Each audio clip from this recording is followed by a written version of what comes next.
un très bon grand frère, moi, il m'a dit, tu sais que tu n'as pas réellement besoin de financement pour te lancer. Tu as déjà ça, tu as de la matière grise, gars, Trésor. Lance-toi, fonce.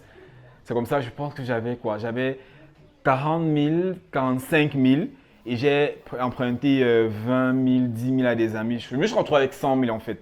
J'ai acheté, je me rappelle que je suis allé au marché central le jour là avec mon meilleur ami. On a acheté une petite marmite, une poêle, des grattoirs et des petits trucs là, couteaux et tout ça. On est allé dans ma petite chambre. Enfin, j'avais une chambre et une petite cuisine dans laquelle je travaillais.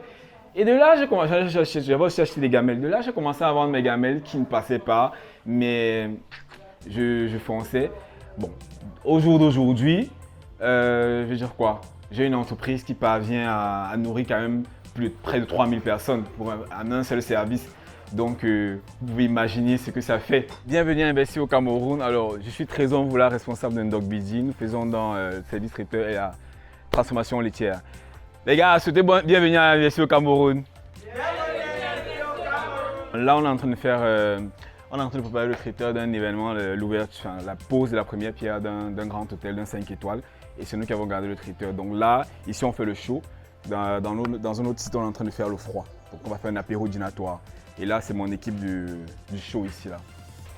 Alors moi, je n'ai pas été tenu parce que je ne veux pas revendiquer ce poste qui n'est pas le mien, vous voyez. Je me considère plus comme un constant dans ma propre entreprise. Bon, ici, là, moi, j'ai des collaborateurs avec qui je travaille, ils sont 25.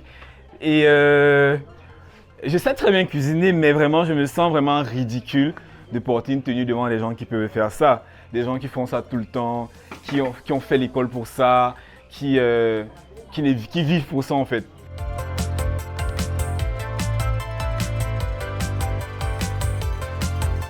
D'autres personnes vont vous dire que je voulais répondre à un besoin. Moi, vraiment, c'est la galère.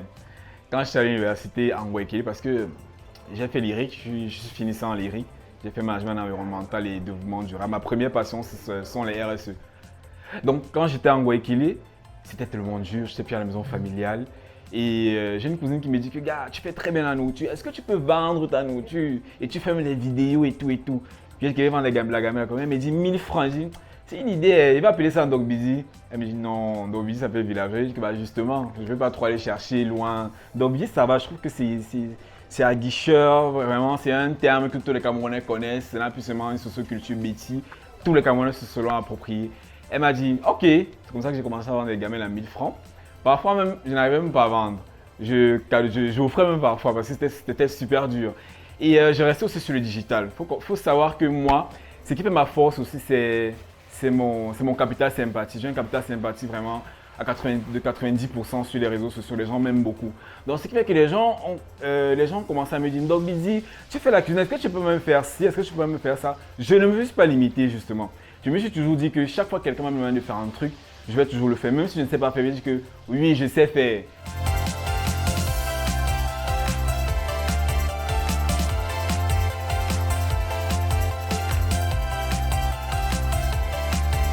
Donc avec le temps, j'ai commencé à faire des petits buffets de genre 20 personnes, 10 personnes, 50 personnes.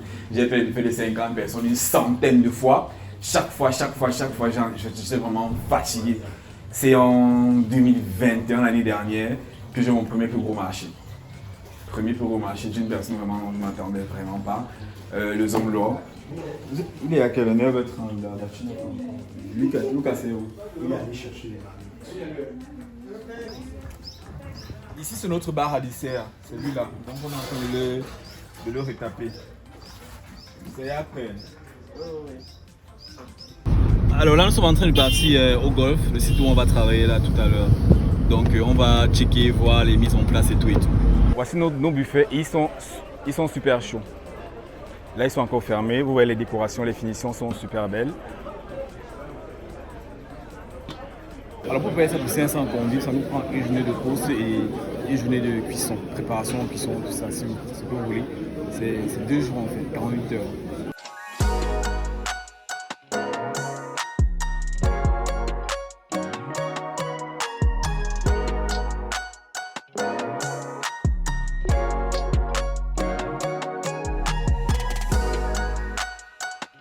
J'ai fait une sorte de déconstruction cet aspect péjoratif qu'on a du service traiteur.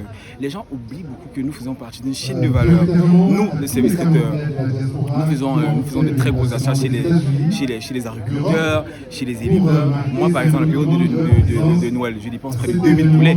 Le porc, il y a des entrepreneurs qui font dans le porc fumé que j'aide. Là, actuellement, même les jus que j'ai là, j'ai pour ça, je suis une jeune entrepreneur là, qui fait dans les jus naturels. Vous voyez un peu, c'est tout ça, c'est un écosystème dans lequel nous faisons partie. Donc, c'est quand même aberrant qu'on associe juste de services traiteurs aux gens qui volent la nourriture, qui ne sont jamais à l'heure, qui ne font pas la nourriture, qui font la nourriture. Vous avez vu aujourd'hui comment on travaille. C'est tout un travail.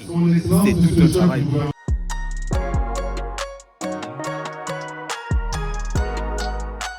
J'ai un gros concept qui est en train de se préparer là, un gros projet de garder la cuisine africaine. Parce que moi je pense que je suis l'ambassadeur de la cuisine camerounaise. J'ai quand même fait réussir à cuisiner le héros, le couscous gombo, le bongo à un Américain, enfin à des chefs américains au Ghana qui étaient genre stupéfaits. Waouh, c'est super bon, c'est camerounais. Moi on ne connaît que le riz en Afrique, on connaît quand le poulet yassa, on connaît le jollof, on connaît. Vous voyez, pourtant on a des trucs vraiment africains très bien qui peuvent se faire vendre. Pour moi, je pense que mon rôle c'est de lier ma première passion d'enfance, la diplomatie, à ce que j'ai ma deuxième passion de la vie, la cuisine. Gars, tu sais, c'est à ce moment-ci là que je suis très content. À l'époque, je devais être en train de stresser, mais gars, j'ai plutôt un sentiment de fierté parce que quand je pense que j'ai commencé avec une activité de 100 000 francs, une activité vraiment incertaine, de 100 000 francs et passé à une entreprise qui est valorisée à des millions, nourrit des ministres, des chefs d'État, parce que là, il y aura le Premier ministre. Et sa suite, gars, c'est magnifique. Comment ne pas y croire et se sentir vraiment fier. Les jeunes, gars, osez vraiment, osez.